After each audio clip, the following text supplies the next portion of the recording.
barcha maqtovlarimiz, rahmatlarimiz, shukrlarimiz bizni yo'qdan bor qilib, bu dunyoga matur qiyofatli etib yaratib, o'zlarimizning yuraklarimizga iymon nurini soluvchi, o'zining rahmati bilan jannatga kirituvchi, o'zining oshuvi bilan, azobi bilan bizning gunohlarimiz orqasida jahannamga soluvchi, birdan bir ibodatga loyiq bo'lgan zot Alloh subhanahu va taolaga borib erishsa edi. Suyukli rasulimiz, payg'ambarimiz, bizning yo'lboshchimiz, amirimiz Muhammad sallallohu alayhi va sallamga salatlarimiz, salamlarimiz erishib, endi Alloh taolo o'zi va'da etgan Muhammad maqom darajalarini erishtirib, endi Alloh taolo ulug' fazilatlarini tag'inda ulug'aytsa edi. Endi shahid etam, Alloh taolo bor, Alloh taolo bir, ham Alloh taoladan boshqa ilahiy zot yo'q. Hammaning suyukli rasuli payg'ambari Muhammad sallallohu alayhi va sallam. Shahid etaman, payg'ambarimiz Muhammad sallallohu alayhi va sallamga Alloh taoladan indirilgan hamma so'z, hamma nuqta, hamma missiya adam bolasina, adam bolalarına erishtirildi. Endi shahid etaman, bu din, haq din, islom dini qiyomat kunida hatli bo'lib borashaq. Endi bir vaqtda payg'ambarimiz Muhammad sallallohu alayhi va sallam yanına Yemen jirligindagi, ya'ni Yemen jirin biz qaraganda Makka, Madina shaharlaridan ko'pma kilometr yiroqlikda turgan yerda bo'lgan Yemen shaharidan bir yosh yigit kela. Ham u ayta: "Ya Rasululloh, men senga iymon keltirishga keldim, ham bay'at berishga keldim.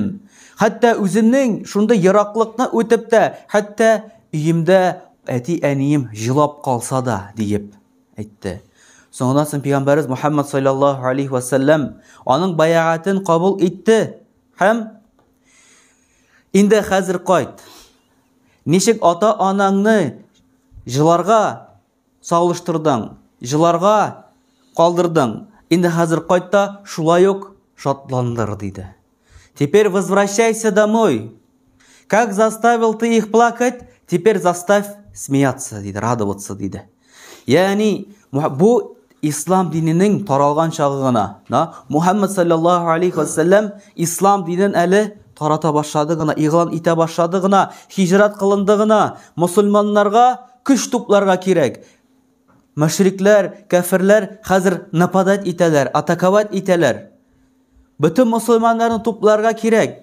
Şu vakitte Peygamberimiz Muhammed sallallahu aleyhi ve sellem bu yaşı gitken nersedi? Bar kiri qaytdı. Ata-anangni nindi halatda qoldirding?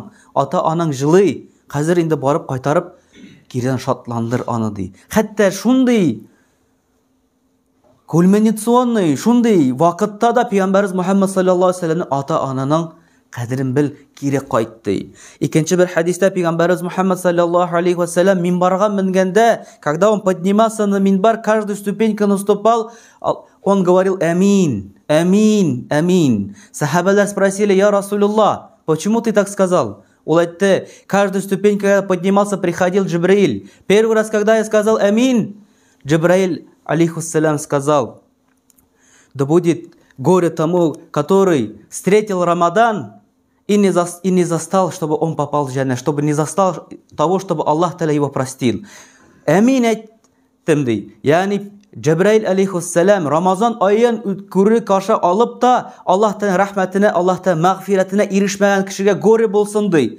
Yani Cebrail aleyhisselam ferişte Allah Teala'nın yaratkan büyük feriştelerinin birisi dua kıldı. Hem Adem aralarının arasında kişilerinin en dereceli, en yaratkanı Habibullah'ı aytdı, amin dedi. İki dua kıldılar. En yaratkan Allah Teala'nın zatları. Eğer de Ramazan ayın ışrattın iken hem Allah Teala'nın kişirin mağfiretinin erişmedin iken görürsün ha. Hasret bolsun sana, hasret bolsun turmuşunda değil. Şimdi ikinci tapkır min amin aytdım. Kaçan Peygamberimiz Muhammed sallallahu aleyhi ve sellem ismin aytkenden sen salavat aytmagan kişiga dey. Yani когда ты услышал имя Мухаммад, пророка, не сказал ему саллаллаху алейхи вассалям, то есть салават не произнес ему. Горе bu кишиге, хасрат болсын bu кишиге. Два лучших создания сказали, дуа попросили у Аллаха. Соңынан соң үшіншісінде айтты, амин деп айттым. Когда Джибраиль алейхиссалам сказал, когда человек встретил старых своих родителей, но не удостоился, чтобы он попал в рай. Yani әти-әнең улы яшьтә, әти-әнең хөрмәтле яшьтә. Ләкин син алар аша, аларны карап, аларның артыннан ухаживать итеп, син не достиг Аллах Тәаләнең рәхмәтен, Аллах Тәаләнең җәннәткә керергә. Ягъни хәсрәт булсын сиңа, кайгы булсын сиңа, ата-анаңны олы яшьтә, хөрмәтле яшендә калдыру. Ягъни олы яшьтә, хөрмәтле яшь дигәндә ул не обязательно алар карт булганда или не булганда, гомумән инде ата-анаң синең олы яшь сиңа караганда. Шуңа күрә хәсрәт булсын диде. Иң яхшы ике зат дуа кылдылар. Инде бу нинди кешегә, нинди бу ятсызлык, нинди бу авырлык, кайчан кеше үзенең ата-анасын шушы халәттә калдыра. Аллаһ Субханаһу ва Тааля Коръәни Кәримдә дә Исра сүрәсендә әйтте: Раббыгыз сезгә Аллаһ Таалядан башка илаһигә гыйбадат кылмагыз диде. Всевышний Аллаһ Тааля запретил делать ширк, запретил делать поклоняться никому кроме Аллаха. Һәм васият итеп присвоил, ягъни васият итте, оставил, чтобы сез ата-аналарыгызга буйсындыгыз. Чтобы вы послушались, вы должны слушаться диде Аллаһ Тааля кемгә? Ата-аналарыгызга. Әгәр дә аларның берсе яки икесе картлыкны каршы алсалар, если один или два из них встретят старость, не говори аларга хәтта нәрсә? Уф. Уф дип тә әйтмәгез диде аларга Аллаһ Субханаһу ва Тааля. Аларга кышкырмагыз, не кричите на них. Һәм нәрсә? Ихтирам белән генә аларны озатыгыз диде. То есть ихтирам белән генә, то есть смиренно гына прислушивайте, карагыз аларны диде. Уф дип тә әйтмәгез диде. Ягъни карагыз, здесь надо на что обратить внимание. Аллаһ Тааля в одной строчке, в одном аяте сказал нәрсә ди? Не присуждайте, ширк не делайте, многобожие не приводите. Ягъни уверуйте в Аллаха, только в Аллаха. И нәрсә сразу же? Ата-анагызга уф дип тә әйтмәгез. Ата-анагызны тыңлагыз ди. Ягъни Аллаһ Тааля үзеннән сез сразу ата-ананы икенче урында куеп тыңлагыз дип әйтә. Артына аларны калдырмагыз дип әйтә. Ягъни бу ата-ананың караганда буның хөрмәтенә без нәрсә? Внимание, игътибар итәргә тиешбез. Соннан соң бер Пәйгамбәрбез Мухаммад саллаллаһу алейхи ва саллям янына бер кеше килде. Һәм ул әйтте: "Я Расулуллаһ, я каждый день стою, нәрсә? С утренней молитвой и смотрю за своими родителями. Һәр көн иртә белән мин торып карыймын. Каждый раз я их встречаю с улыбкой. Ашатамын из своих рук, одеваю из своих рук, ухаживаю, чистартамын үземнең кулларым белән, эшләрен җыештырамын, карыймын, төннәрен алар белән үткәрәмен. Не отхожу от них ти." Мухаммад саллаллаһу алейхи ва саллям нәрсә ди анарга? Ну и что? Ярар. Шуннан ни? Шуннан ни? Что син карыйсың анаң, әниңне, атаңны шундый ни белән төпшенеп ди белән, что ты? Разве они не смотрели за тобой, когда син был маленьким? Разве они это не делали, когда син был кечкенә? Но в отличие от них, когда алар сине карады, алар думали о чем? Киләчәге турында уйлады. Алар өмет иттеләр синең нәрсәңнән, что у тебя будет будущее, лучшее будущее. Ә син же, говорит, нәрсә Пәйгамбәрбез Мухаммад саллаллаһу алейхи ва саллям, ә син нәрсә өмет итеп карыйсың аларны? Ахыры кашан булыр дип. Когда же это закончится? Когда же это мин буду свободный? Когда син алар кады әйткәндә кашан соң инде алар үләләр дип карыйсың дип. Вот отличие ди. Бу хадис. Пәйгамбәрбез Мухаммад саллаллаһу алейхи ва саллям ата-аналарның белән, без аларны карау белән һәм алар безне карау белән нәрсә белән аерыла. Даже 100% если син будешь выполнять так же, как и они, син не сможешь вернуть то, что сиңа положено. Не сможешь. Кайтарып булмый. Это невозвращаемый бурыч. Шулай Аллаһ Субханаһу ва Тааля сүрәдә әйтә: "Әгәр дә алар сезнең белән сугышсалар, әгәр дә сезнең ата-анагыз сезнең белән сугышса, чтобы сез динне калдырдыгыз, ширк, чтобы совершили ширк, то есть икенче Аллаһка табынырга өчен сезне сугышсалар, сезгә каршы чыксалар, гыйлемнәрен белмичә, ягъни аңламыйча, гыйлемсез сезгә каршы сугышсалар, то алар белән нәрсә? Аларга итагать итмәгез. То есть не слушайте их. Не слушайте их, но нәрсә диде? Смиренно сопровождайте их диде. Ягъни тынычлык белән, изгелек белән, матурлык белән алар белән сөйләшегез, алар белән яшәгез, спокойно и смиренно. Даже если синең әти-әниең сине нәрсәдәндер ислам диненнән, ягъни Аллаһыга кала икенче бер Аллаһыга чакырса да, сугышмагыз диде. Ягъни нитмәгез, тыңлагыз диде. Даже хәтта сугышсалар да, тыңлагыз, ләкин буйсынмагыз. Шуңа күрә безгә, мөмин мөселманнарга, кардәшләргә белергә кирәк. Ата-ананың хөрмәте, ата-ананың урыны ислам динендә дә синең тормышында зур. Хөрмәт турында онытырга кирәк түгел. Инде бөтен кешедә ишеткәне бардыр, кайчан 2 яшь егет белән кыз өйләнешәләр, кияүгә чыгалар. Инде алар арасында теге ширбәтле ай дип әйтәләр бит инде. Ширбәтле ай, ягъни иң матур гүзәл вакытлар яшь егет белән яшь кыз бергә яши башлагачтан соң. Кемгәдер ул ширбәтле ай, кемгәдер ширбәтле ел, кемгәдер ширбәтле тормыш. Менә шушы вакытлы ширбәтле вакытларда ата-аналары балаларына һәр вакытта кунакка килә башлый. Менә бер кыз белән бер егет өйләнешә, никах була, һәм ата-аналары һәр вакыт борчылып, якын итеп балаларына кунакка еш килә башлыйлар. Еш. Бер көнне берсе килә, икенче көнне икенчесе яктан килә, тагын килә, бөшен килә. Һәм булар кыз белән малай үзләрен аерым гына каласылары, үзләрен генә ялгыз гына каласыра килгәнгә, то есть они хотели бы остаться в одиночестве, они договариваются. Когда приходят твои родители, ты им не открываешь дверь. Когда приходят твои родители кызның ягыннан, ты не открываешь дверь. Все договариваются, чтобы ата-аналар килгәчтән соң ир ягыннан килсә, ир кеше ачмый, кыз ягыннан килсә, кыз кеше ачмый. И беренчесе килә малай ягыннан әти-әниләр. Малай ягыннан әти-әниләре шакый. Беләләр, что балалары өйдә, ләкин малай ачмый. Тагын шакый, әти-әниләр упертый нитә, бик каты телиләр балаларын карарга, шакыйлар, юк ачмый. Күбрәк инде балам син бит анда, нишләпсең безгә ачмыйсыз сез? Нигә бер сүз генә дә әйтмисез? Нәрсә булды дип? Әйтегез, ачыгыз. Юк, ишекне ачмыйлар һәм бер нәрсә дә әйтмиләр. Малай бик ызгылына, малай бик йөрнәйтә, теге күз яшьләре тыгыла, ачасы килә, әмма дә ләкин нәрсә? Хатын әйтә, ачма. Ачма. Без бит синең белән килештек, ачма. Ул әйтә, юк, ачам, все бетте. Без алай эшли алмыйбыз, безнең әти-әниләр ачабыз, әйдә кертәбез. Юк, ачма. Шулай әйттереп, әти-әниләре кайтып китә, ишекне ачмыйлар.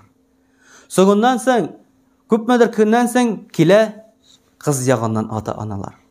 Инде хәзер әти-әниләр кыз ягыннан шакыйлар. Ачыгыз, юк ачмыйлар. Ачыгыз, юк ачмыйлар. Әйтегез бер сүз булса да, нәрсә булды сезнең белән? Нигә сез алай эшлисез? Нигә ачмыйсыз? Ачыгыз, юк ачмыйлар. Соңыннан соң кыз җылый башлый, кыз үкенә башлый. Әйтә иренә, юк, әйдә ачабыз. Юк, без нитмибез, юк ачабыз. Ир әйтә, юк, без синең белән шулай эшләдек. Инде без синең белән килештек. Безнең әтиләрне кертмәдек. Инде хәзер син кертмисең. Ул әйтә, юк, әйдә ачабыз, юк, әйдә ачабыз. Һәм хатын кызның теге йөрәк мәсьәләсе аның күбрәк, ир кешенеке йомшаграк. Әйтә, җылый, ир кеше аша.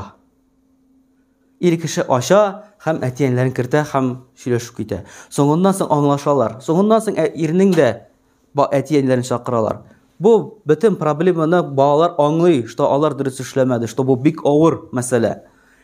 Һәм соңыннан соң инде дөнья тормыш тыныч башланганнан соң инде бездәгечә бит. Без дә бит сорыйбыз, сез дә искә төшерегез. Кашан никах булганнан соң хатының син сорый, я син анардан сорыйсың, кем беренче бала телисең? Малаймы, кызмы? Инде егет кеше кем үзенең теге егетлеген, үзенең навыкларын, үзенең өйрәнгәннәрен баласына, малайына калдырасы малай дип әйтә. Бездә шулай бит килеп әйтә, әмма бездә бит шулай малай дип әйтәбез. Шушында ул әйтә, мин ди телим ди, кем ди безнең картлык чагында ишекне ачучы ди. Ягъни кыз кеше ди. Мин ди телим ди картлык чагында үземә ди, шушы кешене ди, кем ди без ди шакыганнан соң безгә ди ишек ачучы ди. Инде хөрмәтле җәмәгать, бу әйтелми хатын белән ир мәсьәләсе турында, бу әйтелә бу балаларның үзенең ата-аналарына булган мөнәсәбәте. Кайчан без, ягъни балаларны тәрбиялә кылганда бик зур игътибар итәргә тиешбез үзебезнең ата-аналарга. Аңлыйсызмы? Когда ты воспитываешь своего ребенка, ты должен огромное внимание обратить, когда воспитываешь своего ребенка, как ты обращаешься к своим родителям. Потому что то, что ты совершаешь к своим родителям, вернет себе кто? Вот синең балаң кайтарачак сиңа. Как ты к своим родителям, так и ребенок сиңа вернет это. Это твой бурыч. Бу әманәт возвратный, ул кайтачак. Поэтому кайчан без балаларны тәрбиялибез, без дөрес тәрбияләргә тиешбез. Мы должны усердствовать в воспитании балаларына. Ничек син аларны воспитать итәргә? Мен һәр вакытта кайчан монда киләләр, балаларга исем кушырга һәр вакытта әйтәм. Балаларда булганда дөрес воспитание ничек дигәчтән соң, самый лучший, самый действенный способ, ул нинди способ? Пример. Үрнәк булырга. Если син балаңа үрнәк булмыйсың, если син аңа нәрсә генә өйрәтмисең, нәрсә генә күрсәтмисең, если син алай эшләмисең, ул барыбер синең эшләшли. Шуңа күрә үрнәк булып яшәргә кирәк. Икенче, правильный любовь. Син дөрес яратырга тиешсең балаңны. Кайчан синең балаң ята, анда, например, температура, теше авырта, колики в животе, тегесе монысы, и син беспокоишься, йокламыйсың, ана барасың, теге больницага барасың, Америкага барасың, ана не ятасың, лишь бы излечили, лишь бы найти дава, шифа, лишь бы найти исцеление. Беспокоишься, айбет. Но раз, когда син видишь, что он намаз укымый, что он Коран укыйсы килмей, что он вообще неправильное отношение этиге, неправильное отношение к жене, неправильное отношение к матери, абилерге, к соседам, син нәрсә дисең, вырастет, өйрәнер, үскәч булыр. Все, бетте, жыктың, йокладың. Вот этот любовь называется ярату, нәрсәгә? Телу. Яратасың син аның тәнен, вот аның исен яратасың. Аның кышакларга кашан кышаклыйсың баланы, мурашки бара бит, рәхәт аны кышаклагачтансың, җәннәт кушы. Ләкин кем була аның рухын, аның җанын турында син онытасың. Әгәр дә алай булмаса, әгәр дә син күрсәң балаңда изъян, что аның йөрәк авыруы бар. У него болезнь сердца у твоего ребенка. А син беспокойный, син нәрсә? Не беспокоишься, ятасың. Если бы син беспокоился, син да нәрсә теге мәчеткә барырың, бу хәзрәткә барырың, бу дөньяга барырың. Мәккәгә, Мәдинәгә алып барырың, тегендә барырың, монда барырың. Балаң авырый. Только тән авыру белән авырмый, йөрәк авыру белән авырта. Әдәпсез, әхлаксыз бәлкем. Шуңа күрә, хөрмәтле җәмәгать, балаларга тәрбия биргәндә, инде ул беренче тәрбия үзебезнең отношение безнең әти-әниләргә. Икенчесе инде ул үрнәк. Өченчесе инде ул баланы дөрес яратырга кирәк. Ул баланы дөрес яратырга кирәк. Соңыннан соң, әгәр дә син дөрес яратмасаң, дүртенче мәсьәлә, если син йөрәгеңә кертсәң баланы, настолько, что син даже больше Всевышнего, бездә икенче як бар, әмма. У нас нет проблем то, что с любовью, без балаларын яратабыз, нәрсә карыйбыз, нитәбез. У нас есть другая проблема. Без балаларын настолько яратабыз, что мы становимся рабами их. Мухаммад саллаллаху алейхи ва саллям әйтте бит, что перед днем суда, кыямәт көне алдыннан, нәрсә диде, кешеләр үзләренә раббыларын табачак диделәр, господинов своих родят диделәр. Yani как это? Вот без шум аларны яратабыз, что становимся рабами их. Что они хотят, что они делают, без сразу выполняем, сразу нитәбез. Йөрisi килә, йөри, ашысы килә, ашы, нитмей. Без йөрибез, как что они хотят. Вот кашан син йөрәккә кертәсең, вместо Аллаха, когда должно быть йөрәктә Аллах и Он, единственный бер, да, үзенең урынында, беренче урынында, аның урынына син кертәсең балаңны, то знай, что син испытаешься үзенең балаң белән. Ты непременно испытаешься своим ребенком. Ни өчен? Чөнки, менә олы яшьләрдәге менә монда бабайлардан, ниләрдән сорагыз. Әгәр дә гомумән диндә булмаган кешедән дә сорагыз. Спросите у тех, у взрослых, да, у кого уже внуки, спросите у них, ради чего этот мир, ради чего мы созданы, ради чего стоит жить. Күбесе инде әйтә, кемнәр теге диндә булганнар, әле может уйланырлар, но күбесе әйтә, диндәгеләр дә даже әйтә, что нәрсә? Ради детей. Шулай бит? Ради детей стоит, ради детей живем, ради детей яшибез диләр, балалар өчен яшибез диләр. Теперь, аннан соң второй вопрос зададите им. А иң күбе авырлык, самые большие испытания, самые большие трудности приходят через кого? Балалар аркасында килә. Балалар аркасында килә. Син, как это? Твой смысл жизни бала, но в то же время самые трудности, самые тяжести, самые зур испытаниялар бала аркасында. Почему? Нигә алайсың? Неужели Аллах Тәала безгә үзебезнең балалар аркасында шуның хәтле хәсрәт телей? Нет же? Аллах Тәала безгә бит изгелек телей, яхшылык телей. Почему же так происходит? Потому что син, когда үзеңнең балаңны воспитывал, когда он был кечкенә, ты настолько йөрәгеңне отдал ему, что не оставил место Аллахка. И Аллах Тәала сиңа что дает сейчас? Дәрес. Ул сиңа бирә нәрсә? Урок. Он тебе дает урок, что место сердца это Аллах, что первое место это син должен Аллах. Аллах Та'аля тебя родил, Аллах Та'аля тебя создал, Аллах сені ашата, Аллах сені қарата, Аллах Та'аля дал тебе этого ребенка. И син этого ребенка поставил вместо Аллаха, сделал его своим Господом. Шуңа күрә дә непременно это будет испытание, шушы йөрәктә Аллах Та'аля очень ревнивый к своей религии. Үзенең диненә Аллах Та'аля бик каты кынный. Шуңа күрә Аллах Та'аланың үзенең урында булырга тиеш, беренче урында. Соңыннан соң икенче балаң, гаиләң. Шуңа күрә дә, хөрмәтле җәмәгать, ата-аналарны хөрмәт итик. Ата-аналарны яратыйк. Чөнки ата-аналарга булган хөрмәтебез безнең Аллаһ кушканнан килә, фарыз гамәлдән. Куръани Кәримдә Аллаһ Таala ата-аналар турында күп сөйли. Сөйкле пәйгамбәрбез Мухаммад саллаллаһу алейхи ва саллям хадисләрдә бик күп ата-аналар турында әйтә. Тормышыбызда без бик күп беләбез, что ата-аналар зур урын алып тора. Biz ata-analarımızı hürmet etsek, ata-analarımızla dürüst münasebette bulsak, bizning balalarımız dürüst münasebette, dürüst ahlakta, edepte bula.